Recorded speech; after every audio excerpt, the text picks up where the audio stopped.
Hello dear students आज हम study करेंगे एनसीईआरटी की प्रॉब्लम्स। तो फर्स्ट प्रॉब्लम आपके पास है जो मैं डिस्कस करना चाहूँगा बेटे। ये प्रॉब्लम ब्लू बॉक्स की प्रॉब्लम है। तो सभी बच्चों से मैं कहना चाहूँगा कि सारे बच्चे एनसीईआरटी की बुक खोल के बैठ जाएं, क्योंकि सारे क्वेश्चंस मैं अब आपके सामने डिस्कस करने वाला हूँ, आपको समझाने वाला हूँ। तो फर्स्ट क्वेश्चन आपके पास है which of the following has more inertia, right? A rubber ball और a stone of same size, और ए बाईसाइकिल और a train, a 5 rupees coin और 1 रुपीज़ कॉइन। तो बच्चों एक रबड़ बॉल है और आपके पास जो सेकंड नंबर पे जो इसके कंपैरिजन में आपको बोल रहा है वो आपके पास एक स्टोन बोल रहा है। बोला कि रबड़ बॉल और स्टोन दोनों सेम साइज़ के हैं, तो बताइए कि किसका इनर्शिया ज़्यादा है। तो बेटे मैं आपको पहला पार्ट अच्छे से समझा देता हूँ, आप दूसरे पार्ट को और तीसरे पार्ट को भी आराम से समझ जाओगे।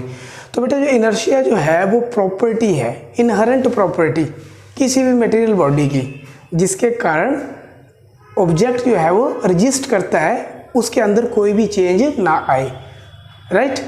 मैं ये समझाना चाह रहा हूँ आपको, यदि ऑब्जेक्ट रेस्ट में है तो रेस्ट में रहने की कोशिश करता है, और यदि मोशन में है तो मोशन में रहने की कोशिश करता है। तो यहाँ पे हमारे पास जो सिचुएशन दे रखी है वहाँ ये है कि रबड़ बॉल या फिर आपके पास स्टोन, किसका इनर्शिया ज़्यादा है। साइज़ बराबर दे रखा है, लेकिन बेटे मास किसका ज़्यादा है? मास ऑब्वियसली स्टोन का ज़्यादा है, क्योंकि mass is equal to volume into density.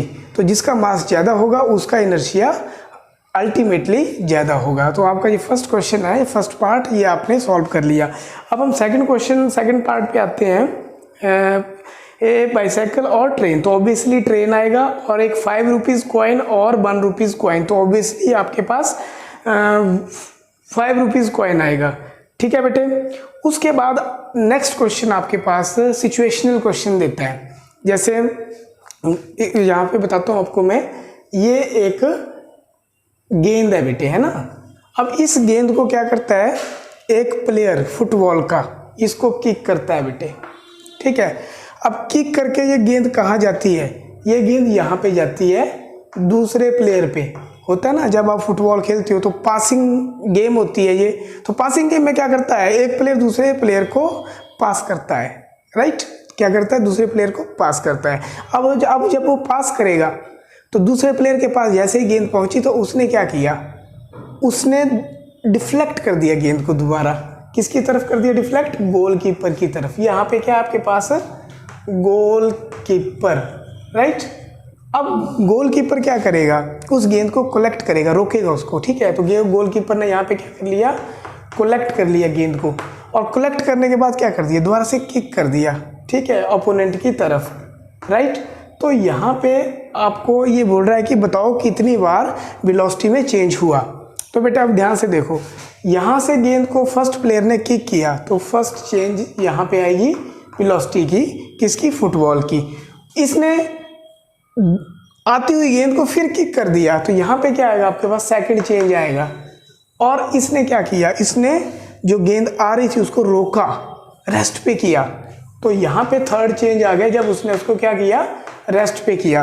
अब रेस्ट पे करने के बाद फिर उसने किक कर दिया तो यहाँ पे कौन सी चेंज आ गई आपके पास? Fourth change. तो आपकी जो वेलोसिटी है गेंद की वो कितने टाइम चेंज हुई बेटे? 4 टाइम्स चेंज हुई, ठीक है। तो अब आपको ये क्वेश्चन अच्छे से समझ आई थिंक आ गया है। तो नेक्स्ट क्वेश्चन एनसीईआरटी का आपके पास है। मैंने आपको एक बात बोली कि आप एनसीईआरटी की जो बुक है उसको आप खोल के बैठिए, नोट्स साथ में बनाते रहिए, आपके अच्छे से नोट्स बन जाएंगे, ठीक है। तो उसमें कोई भी घबराने की बात नहीं है, क्योंकि I am going to provide fully explanation. हर एक कॉन्सेप्ट को मैं अच्छे से एक्सप्लेन करने वाला हूँ, ठीक है। तो नेक्स्ट क्वेश्चन आपके पास है explain by some of the leaves, explain by some of the leaves may get detached while vigorously shaking the branch. तो बेटे हिंदी में समझा रहा हूँ इसको मैं, कि जब हम किसी टहनी को, पेड़ की किसी टहनी को जिस पे फ्रूट लगा हुआ है उसको क्या करते हैं, हम हिलाते हैं, विगरसली शेक करते हैं, तो क्या होता है, फ्रूट नीचे गिर जाता है। तो फ्रूट के नीचे गिरने का क्या कारण है बेटे, ये आपसे वो पूछ रहा है। तो हमें यहाँ पे थोड़ा सा हिंट पता है, कॉन्सेप्ट पता है कि ऑब्जेक्ट जो है, जो फ्रूट है बेटे, वो क्या करना चाहता है, वो it tends to try to remain in the state of rest due to inertia of rest. तो उस लेकिन अब जो फ्रूट है वो तो भारी है, और जिससे फ्रूट किसके साथ कांटेक्ट है, छोटी सी यहाँ पे वो लगी होती है ना, इसके साथ कांटेक्ट है। अब जब फ्रूट पक गया है तो ये ऊपर वाला जो कांटेक्ट है, फ्रूट का ब्रांच के साथ जो कांटेक्ट है वो थोड़ा सा सूख जाता है। तो जैसे ही उसको आप विगरसली शेक करते हो तो ब्रांच हिलती है, और जो फ्रूट है जिसका मास है वो tends to remain in the state of rest. तो क्या होता है बेटे, फ्रूट नीचे गिर जाता है, और जब फ्रूट नीचे गिर जाता है आप उसको उठाते हो और धो के बड़े आराम से, बड़े चाव से उसको खाते हो आप, ठीक है ना। तो अब नेक्स्ट क्वेश्चन हम डिस्कस करेंगे, why do you fall in the forward direction when a moving bus brakes to stop. चलती हुई बस अचानक ब्रेक लगाती है तो आप बोल रहे आगे की तरफ क्यों गिरते हो बेटे। अब ध्यान से सुनो बेटे, बस चल रही है, ये आपके पास बस है, बस चल रही है, ये बस का फ्लोर है, क्या है बच्चों, ये बस का फ्लोर। अब बस क्या करती है बेटे, अचानक से ब्रेक लगाती है।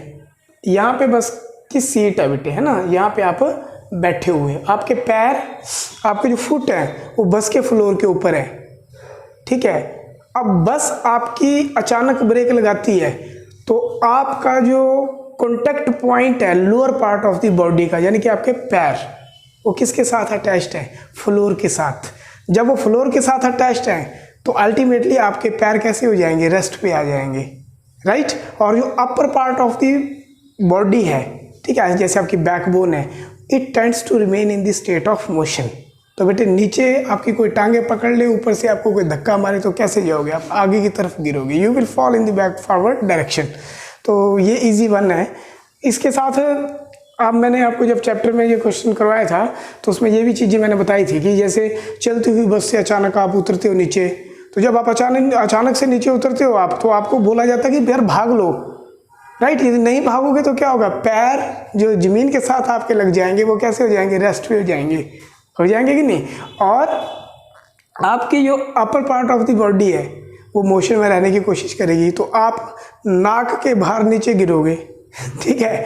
तो कि कोई सिखाता थोड़ी है किसी को कि आप चलते चलते उतरना है। अनपढ़ लोग भी चलती बस से उतरते हैं तो साथ में भाग लेते हैं, उन्हें फिजिक्स का पता नहीं होता, लेकिन अल्टीमेटली जो फिजिक्स है इसके पीछे वो ये है। तो बच्चों आप लोगों से एक रिक्वेस्ट है कि मैक्सिमम शेयरिंग करिए बच्चों, क्योंकि पढ़ेगा इंडिया तो आत्मनिर्भर बनेगा इंडिया। तो मैक्सिमम आप चैनल को शेयर करिए ताकि मैक्सिमम बच्चे इससे बेनिफिट उठा सकें। आपसे सिर्फ ये है, सब्सक्राइब आपने जिसने कर रखा है, ठीक है, नहीं कर रखा तो कर लेना, लेकिन मैक्सिमम शेयर करिए ताकि घर घर तक ये बात पहुंचे कि पढ़ेगा इंडिया तो आत्मनिर्भर बनेगा इंडिया।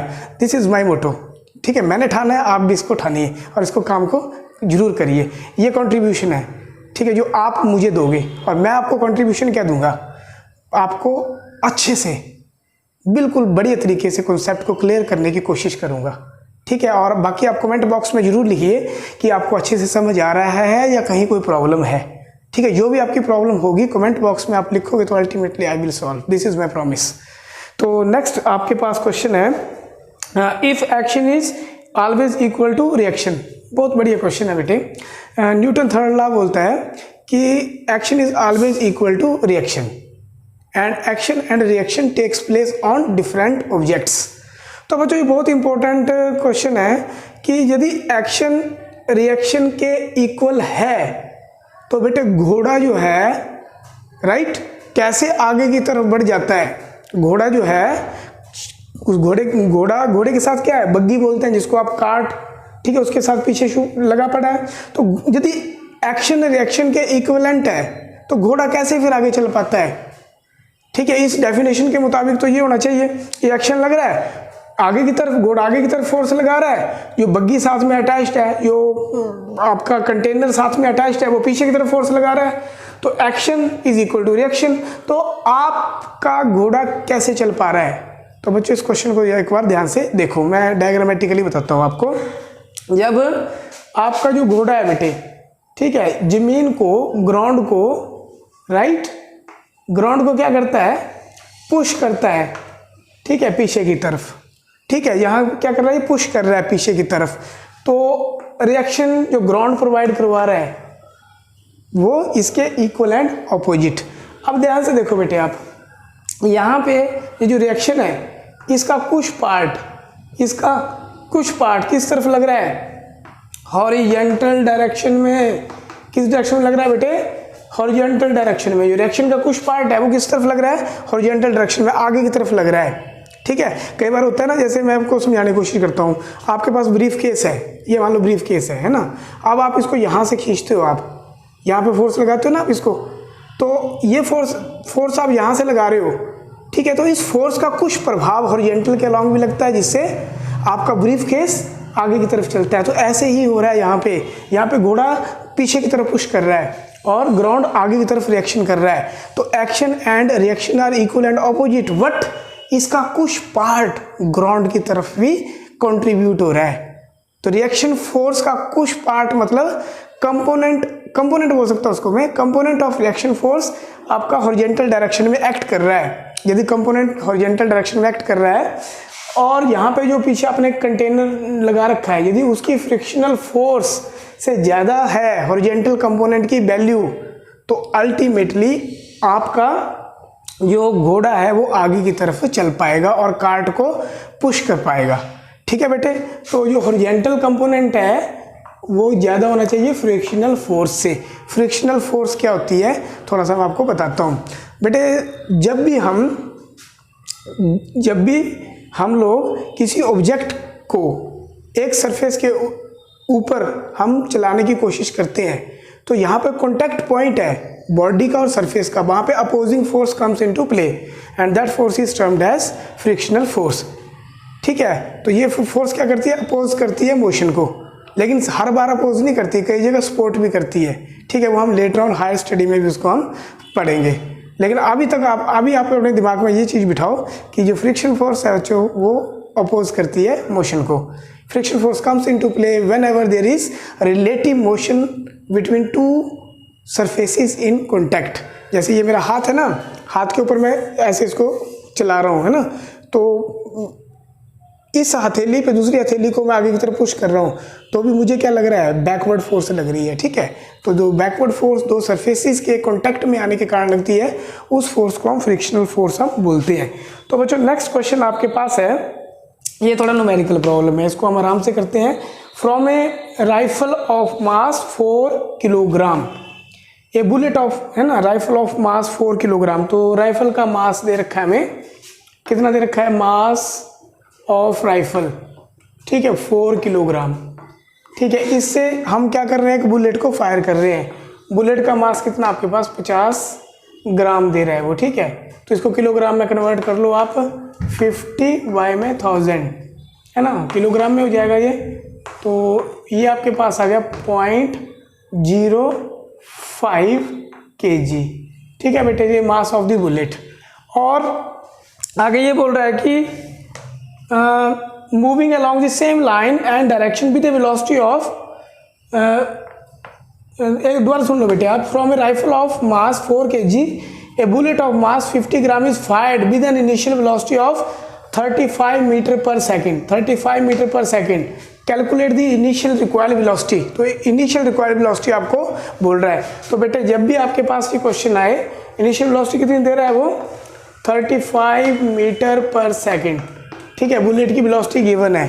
तो रिक्वायर्ड वेलोसिटी ऑफ गन, तो बच्चों मैंने पिछले आर्टिकल में आपको अच्छे से बताया था, required velocity of the gun is equal to -mby में m। तो यहाँ पे आप वैल्यू पुट कर दोगे, ठीक है। m की वैल्यू कितनी है आपके पास 0.05 और b कितनी है 35 और मास कितना आपके पास 4। तो बेटे इसको सॉल्व करेंगे तो आपके पास आएगा 0.4 मीटर पर सेकेंड। तो आप इसको कैलकुलेट कर लेना, 0.4 मीटर पर सेकेंड। नेक्स्ट आपके पास ये बोल रहा है, आपके पास क्वेश्चन दे रहा है ये कि एक बॉडी, मतलब law of conservation of linear momentum पे बेस्ड है बेटे ये वाला सवाल जो मैं आपको अभी बता रहा हूँ। Law of conservation of linear momentum, law of conservation of linear momentum मैंने अच्छे से बताया था पिछले लेक्चर में। जिन बच्चों ने लेक्चर नहीं देखा उस लेक्चर को देख लें और बड़े आराम से क्वेश्चन को करें। तो यहाँ पे ये बोल रहा है एक ऑब्जेक्ट है जिसका मास 100 ग्राम और दूसरे ऑब्जेक्ट का मास क्या है 200 ग्राम। दोनों सेम स्ट्रेट लाइन में चल रहे हैं। एक की वेलोसिटी 2 है, एक की वेलोसिटी 1 है। अब दोनों कोलाइड करेंगे और कोलाइड करने के बाद जो पहला ऑब्जेक्ट है वो कितनी स्पीड से चलेगा 1.67 मीटर पर second. Determine the velocity of second object. तो बच्चों डायग्रामेटिकली देखते हैं हम। मास m1 कितना है 100 ग्राम और मास m2 कितना है आपका 200 ग्राम, ठीक है। और ये 2 से चल रहा है u1 स्पीड इसकी, और ये कितने से चल रहा है बेटे u2 1 से चल रहा है इनिशियली। अब जब ये स्ट्रेट लाइन में चल रहे हैं तो क्या होगा कोलाइड करेंगे। तो यहाँ पे क्या करके बेटे ये कोलाइड करके, कोलाइड करने के बाद फर्स्ट ऑब्जेक्ट जो है ये वाला जो पहला ऑब्जेक्ट है आपका, ये आपका 1.67 मीटर पर सेकंड से चल रहा है ना। तो इसकी v1 वेलोसिटी और v2 इसकी हमने फाइंड आउट करनी है, ठीक है, दूसरे ऑब्जेक्ट की। a भी आ गया, a भी आ गया। तो बेटे यहाँ पे हमने जो law of conservation of linear momentum सीखा है उसको अप्लाई करेंगे। तो सबसे पहली बात जो मैंने लेक्चर में आपको बताई थी और आपको समझ भी आई थी कि हेड ऑन कोलिजन है ये।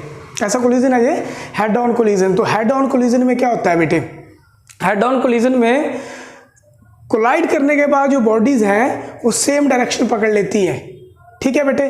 तो यहाँ पे बहुत आसान है ये, इसको निकालना। आप जस्ट फार्मूला लिखिए कि m1 u1 plus m2 u2 equal to m1 v1 plus m2 v2। ये क्या है आपके पास law of conservation of linear momentum. क्या है बेटे आपके पास ये law of conservation of linear momentum. तो m1 कितना आपके पास 100 ग्राम में, किलोग्राम में कन्वर्ट कर लो 1000 मल्टीप्लाइड u1 कितना आपके पास 2 प्लस m2 कितना है 200 है ना, डिवाइडेड बाय कितना हो गया 1000 इंटू u2 कितना है 1 इक्वल टू m1 कितना आपके पास 100 बाय में 1000 इंटू v1 कितना आपके पास 1.67 प्लस m2 कितना आपके पास है, m2 आपके पास है 200 डिवाइड बाय 1000 मल्टीप्लाइड v2 आपने निकालना है। तो बेटे सारे वेरिएबल आपको गिवन है तो v2 आप निकाल सकते हो। तो कैलकुलेशन करके v2 आपके पास आएगा 1.17 मीटर पर सेकंड। तो ये आपने कर लेना है, ठीक है। नेक्स्ट क्वेश्चन आपके पास है कि एक ऑब्जेक्ट है यदि वो नेट 0 फोर्स एक्सपीरियंस कर रहा है, एक ऑब्जेक्ट कितनी फोर्स एक्सपीरियंस कर रहा है नेट 0 एक्सटर्नल फोर्स, तो क्या ये ऑब्जेक्ट मूव कर सकता है। तो पहली नज़र में हम देखेंगे कि यदि फोर्स नहीं लग रही तो क्या बोलते हैं हम ये बोलते हैं कि फोर्स नहीं लगेगी तो ऑब्जेक्ट मूव कैसे करेगा, ठीक है। लेकिन बच्चों डेफिनेशन आपने पढ़ी है, ठीक है। जब फोर्स बैलेंस हो रही है तो ऑब्जेक्ट कांस्टेंट स्पीड के साथ चल सकता है। क्या कर सकता है, कांस्टेंट स्पीड के साथ चल सकता है, ठीक है, प्रोवाइडेड सरफेस जो फ्रिक्शनलेस हो, ठीक है बेटे। तो yes object can move when balance force act on the object. ये आपका फर्स्ट पार्ट है। सेकंड पार्ट आपके पास बोल रहा है when A carpet is beaten with A stick. जब हम कारपेट होता है चटाई, उसको पीटते हैं, किससे पीटते हैं स्टिक के साथ। तो स्टिक के साथ पीटने पे क्या होता है, जो कारपेट है वो मोशन में आ जाती है। कारपेट के जो पोर्स हैं, जो छेद है, उनके अंदर डस्ट पार्टिकल छिपे पड़े हैं। तो वो डस्ट पार्टिकल क्या करते हैं, dust particle inertia due to rest के कारण अंदर रेस्ट में रहने की कोशिश करते हैं। तो एज ए रिजल्ट जो बैकवर्ड फोर्स लगती है, ठीक है, उन पार्टिकल्स के ऊपर, उसके कारण क्या होता है वो डस्ट पार्टिकल जो है वो बाहर निकल आते हैं, ठीक है। नेक्स्ट क्वेश्चन आपके पास बोल रहा है कि why it is advise to keep luggage on the roof of the bus. Bus की रूफ के ऊपर क्यों रखने चाहिए हमें लगेज, ठीक है। मान लो जैसे आप शिमला जाते हो बेटे, तो चंडीगढ़ जैसे आप बस पकड़ते हो तो ऊपर आप यदि बैग को नहीं बांधोगे तो बेटे जब शिमला पहुंचोगे तो बैग आपका ऊपर नहीं मिलेगा। तो बैग कहाँ गया, हाँ बोलोगे यार बैग तो गुम हो गया।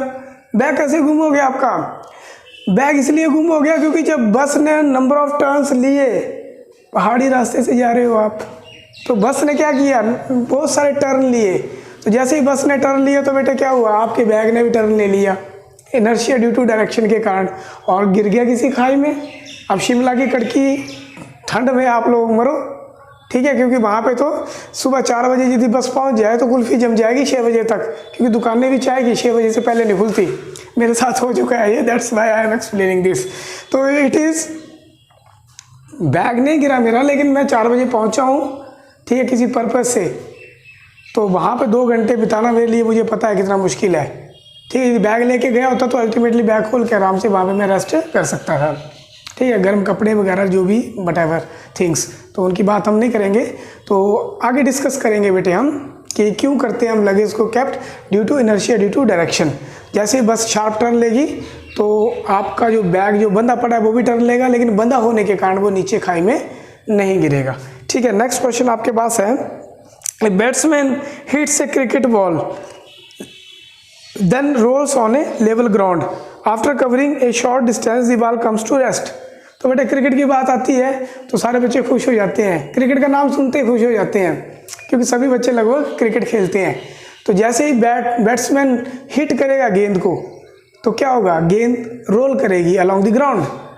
तो गेंद किसके संपर्क में आएगी, ग्राउंड के ग्रास के संपर्क में, तो क्या लगेगा बेटे, फ्रिक्शनल फोर्स। तो ये बहुत इजी क्वेश्चन है, ये आप कर सकते हो। नेक्स्ट क्वेश्चन आपके पास आ रहा है, बोला ए ट्रक, ये इंपॉर्टेंट है, ए truck starts from rest.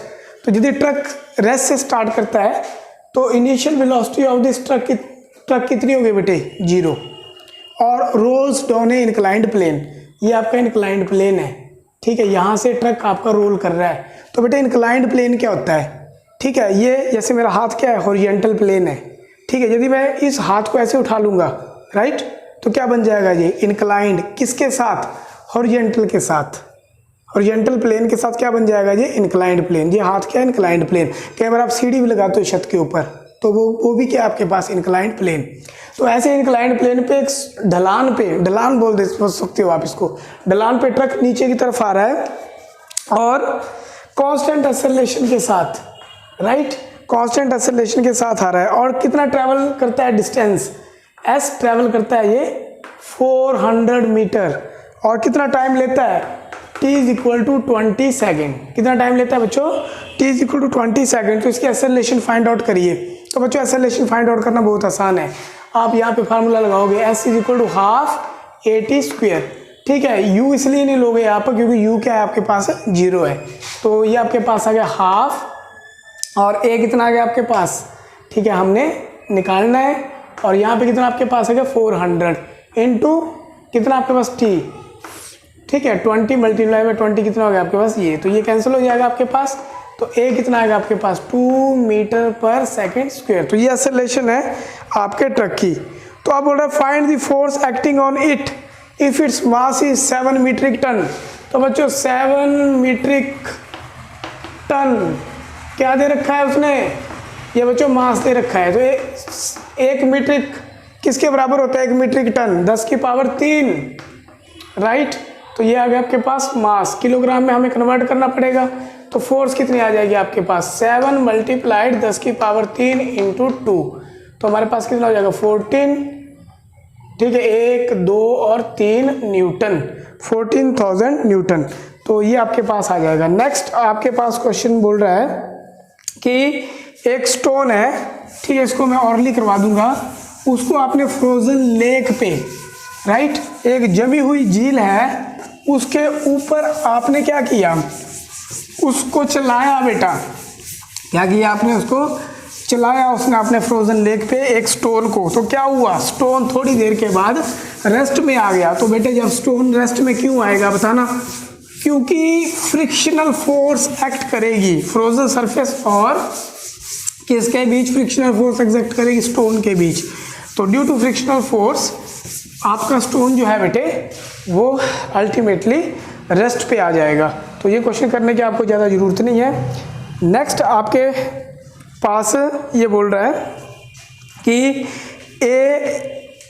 8000 kilogram engine, 8000 kilogram engine, तो इंजन का कितना मास है बेटे, 8000 kg, ठीक है।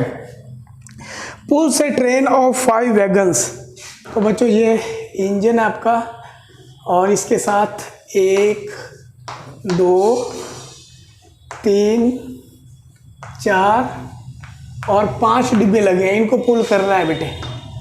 कौन पुल कर रहा है? इंजन। और हर एक वैगन का मास कितना दे रखा है इसने? 2000 kg। कितना दे रखा है बेटे? 2000 इसका, 2000 इसका, 2000 इसका, 2000 इसका, 2000 इसका। हर एक डिब्बे का जो भार है वो कितना है? 2000 kg। और ये जो इंजन है आपके पास, ये कितनी फोर्स लगा रहा है?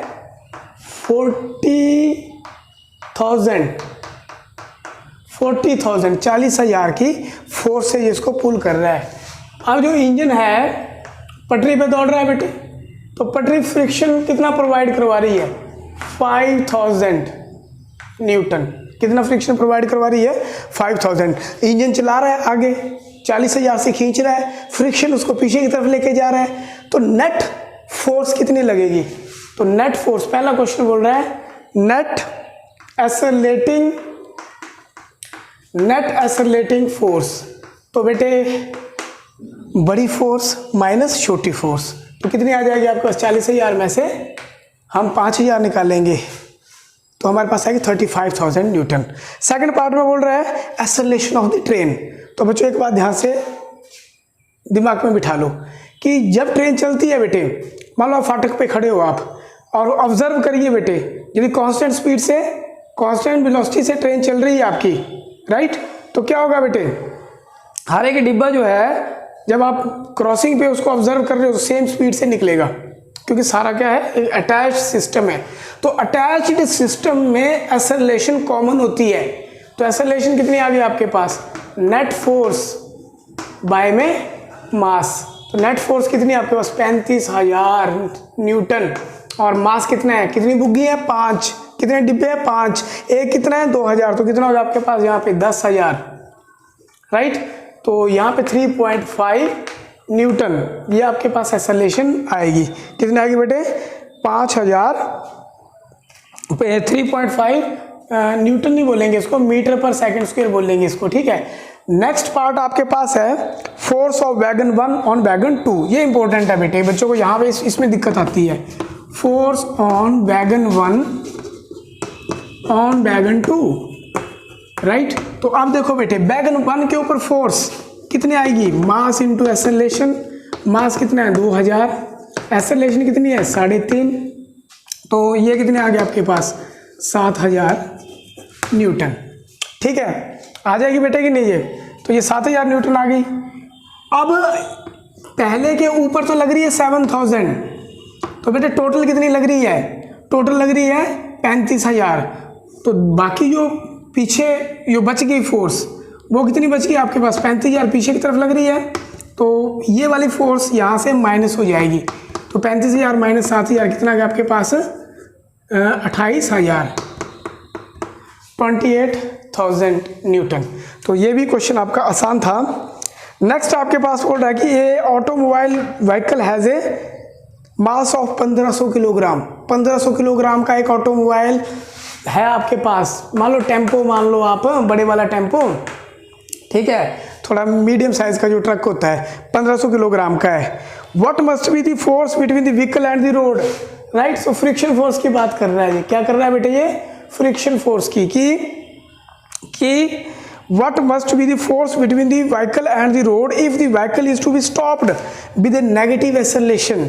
कितनी एक्सेलरेशन से व्हीकल आपका स्टॉप कर रहा है? 1.7 मीटर पर सेकंड स्क्वायर। तो बेटे बहुत आसान है ये।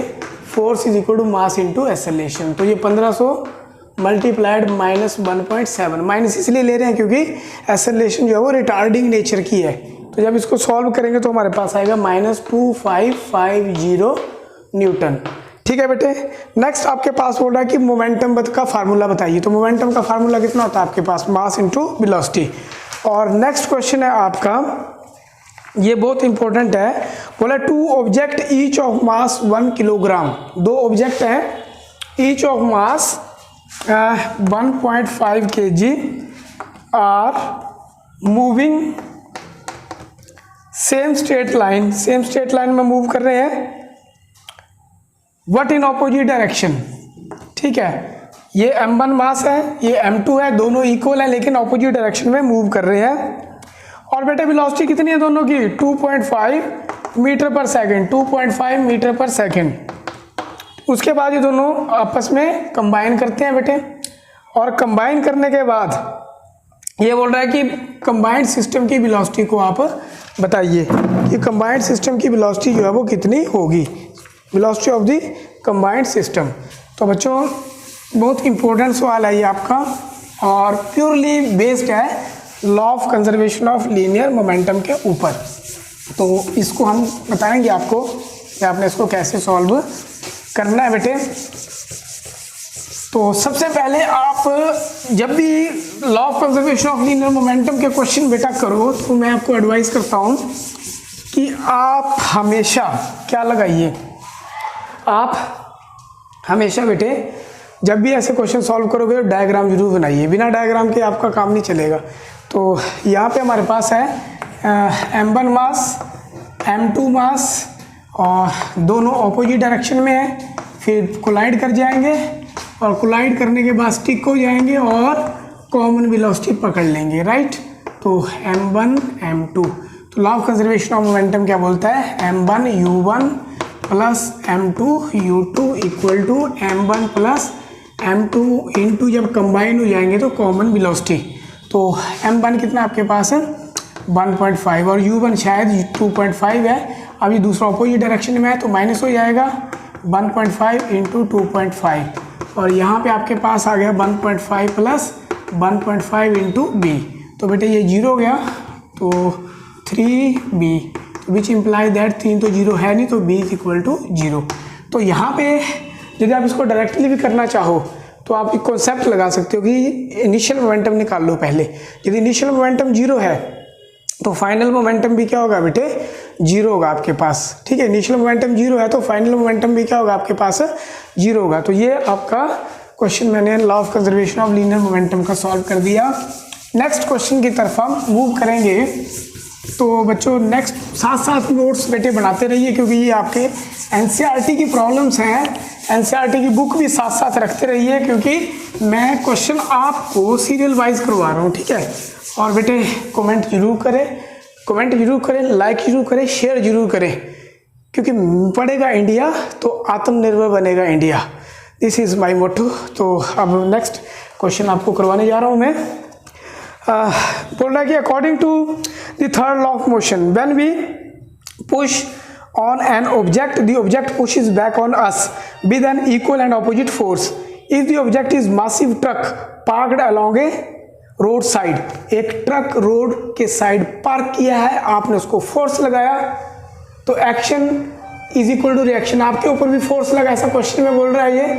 तो बेटे जब आपने फोर्स लगाया तो वो फोर्स उस ट्रक को पुश करने के लिए काफ़ी नहीं है, क्योंकि जितना फोर्स आप लगा रहे हो उतना ही फोर्स जो टायर सरफेस के साथ जुड़े हैं वो क्या करेंगे? बैकवर्ड डायरेक्शन में लगा देंगे। तो एज ए रिजल्ट एक्शन और रिएक्शन डिफरेंट ऑब्जेक्ट्स के ऊपर आपका एक्ट करेगा। नेक्स्ट क्वेश्चन आपके पास है बच्चों, बहुत आसान है ये। बोल रहा है कि ये हॉकी की गेंद है ये वाली, और हॉकी के साथ क्या कर रही है? आके स्ट्राइक कर रही है। स्ट्राइक करने के बाद रीट्रेस कर रही है इट्स ऑन पाथ, अपने ही पाथ को क्या कर रही है? रीट्रेस कर रही है। ठीक है, तो यहाँ पे ये बोल रहा है कि हॉकी ऑफ मास 200 ग्राम, तो बेटे इसका 200 ग्राम है, इसको 1000 सीधा लिख लो आप। ठीक है, तो किलोग्राम में आपका कन्वर्ट हो जाएगा। ठीक है बेटे, और ये हॉकी के साथ स्ट्राइक कर रही है, स्ट्राइक करने के बाद ये वापिस जा रही है बेटे।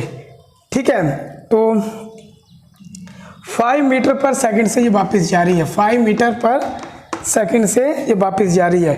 ठीक है, 10 मीटर पर सेकंड से ये आ रही थी और 5 मीटर पर सेकंड से ये वापस जा रही है। तो calculate the change in momentum occurred in the motion of the hockey ball by the force applied by the hockey stick. तो बच्चों यहाँ पे हमने चेंज इन मोमेंटम हमने फाइंड आउट करना है। तो बच्चे जब भी ऐसा क्वेश्चन आए तो चुपचाप चेंज इन मोमेंटम का फार्मूला लिखो। ठीक है, तो चेंज इन मोमेंटम कितना आपके पास? Change in momentum in momentum is equal to final momentum को P से लिखते हैं तो मैं इसके पैरों के नीचे F लिख दूंगा छोटा, final momentum minus initial momentum, ये मेरे पास आ गया। तो फाइनल मोमेंटम कितना मेरे पास mb माइनस साइन के साथ, क्योंकि इस डायरेक्शन को, बैकवर्ड डायरेक्शन को नेगेटिव ले लेता हूँ मैं साइन कन्वेंशन से, और जो गेंद का मोशन आगे की तरफ है इसको मैं पॉजिटिव ले लेता हूँ। तो ये मेरे पास है माइनस mb माइनस mu। तो बच्चों माइनस mb, तो अब आप वैल्यू पुट कर सकते हो आप, गेंद 2000 बाय 1000 है ना, माइनस इनटू कितनी वेलोसिटी है बेटे 10, माइनस m कितना आपके पास, m आपके पास फिर वही 200 बाय 1000 इनटू कितनी स्पीड आपके पास 5, ठीक है, फाइनल 5 है और इनिशियल कितनी है बच्चों 10 है। तो जब आप इसको सॉल्व करोगे तो अल्टीमेटली ये आपके पास आएगा -3 किलोग्राम मीटर पर सेकंड। तो ये बच्चों आपके पास आसान सा क्वेश्चन था, ये क्वेश्चन आपके पास आ गया। तो नेक्स्ट आपके जो क्वेश्चन बचते हैं वो आप खुद ट्राई करोगे, ठीक है बेटे, और कोई प्रॉब्लम आएगी तो डिस्कस जरूर करना, ठीक है बेटे, क्योंकि ज़्यादा बड़ा वीडियो हो जाएगा तो फिर अपलोडिंग में थोड़ी सी दिक्कत है, इसलिए आगे थोड़ा सा रोक रहा हूँ मैं अपने आप को। तो बच्चों यदि ये वीडियो आपको ठीक लगा है, आपको अच्छा लगा है, तो सजेशन बॉक्स में ज़रूर लिखिए और मैक्सिमम शेयर करिए, क्योंकि पढ़ेगा इंडिया तो आत्मनिर्भर बनेगा India. Okay, thank you very much.